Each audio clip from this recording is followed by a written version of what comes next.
Assalamualaikum warahmatullahi wabarakatuh. Perkenalkan, nama saya Mahmurida dari kelas A4 dengan NIM 2501100176. Prodi Teknik Sipil, Fakultas Teknik. Akan membawakan materi tentang batuan. Yang pertama, batuan beku. Batuan beku terbentuk dari pendinginan dan pemadatan magma atau lava. Kategori batuan beku ada dua, yakni intrusif dan ekstrusif.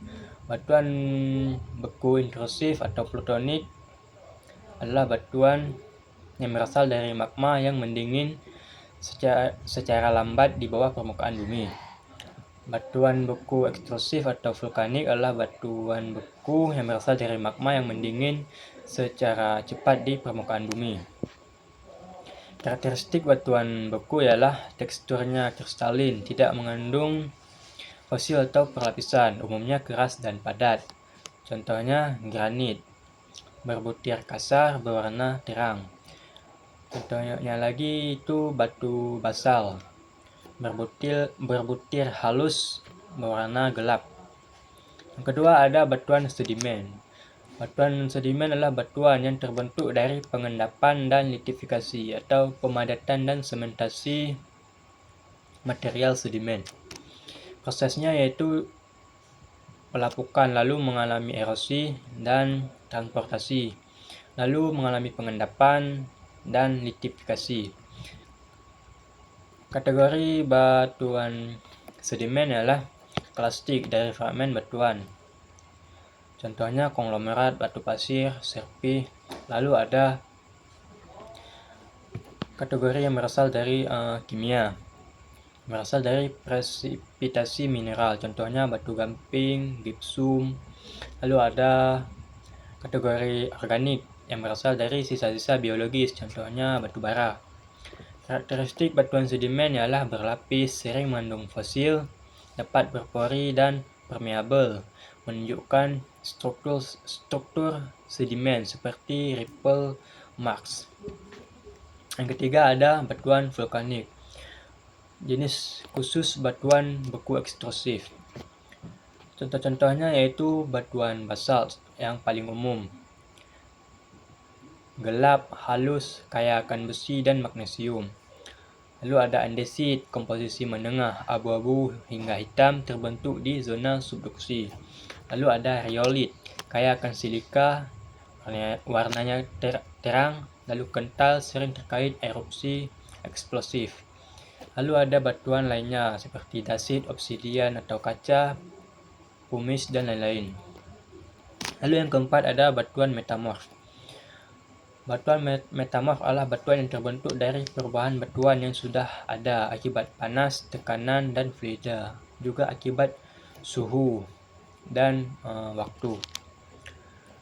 Jenis batuan metamorf ada beberapa, yakni kontak yang disebabkan oleh panas dari intrusi magma, contohnya marmer, hornfels. Lalu ada regional, disebabkan tekanan dan suhu tinggi pada skala luas, contohnya sekis, gneiss.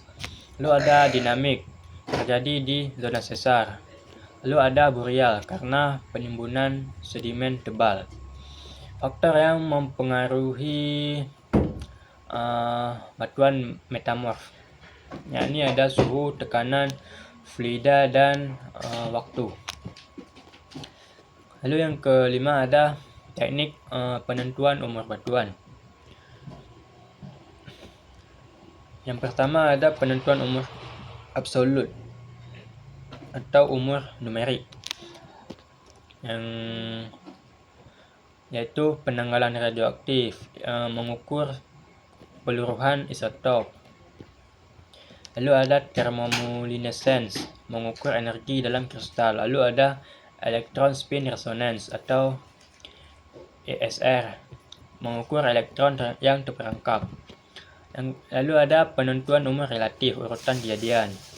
Pertama, superposisi, lapisan di atas lebih mudah. Lalu ada potong memotong, struktur yang memotong lebih mudah. Lalu ada inklusi, fragmen dalam batuan lebih tua. Lalu ada korelasi fosil, menggunakan fosil index. Metode lainnya yang digunakan untuk mengukur umur batuan ialah paleomagnetism, orientasi magnetik mineral. Lalu ada dendrokronologi, menghitung cincin pohon. Lalu ada Farve kronologi, menganalisis lapisan sedimen tahunan di danau. Lalu ada kronologi, yaitu menggunakan lapisan abu vulkanik. Lalu apa pentingnya ilmu batuan ini dalam geologi? Yaitu batuan beku memberikan wawasan tentang proses internal bumi dan sebagai sumber mineral. Untuk batuan sedimen merekam sejarah bumi, menyimpan fosil, dan menjadi reservoir minyak dan gas. Sekian dari saya. Apabila ada kesalahan kata atau kalimatnya kurang jelas, mohon maaf. Saya akhiri dengan salam. Assalamualaikum warahmatullahi wabarakatuh.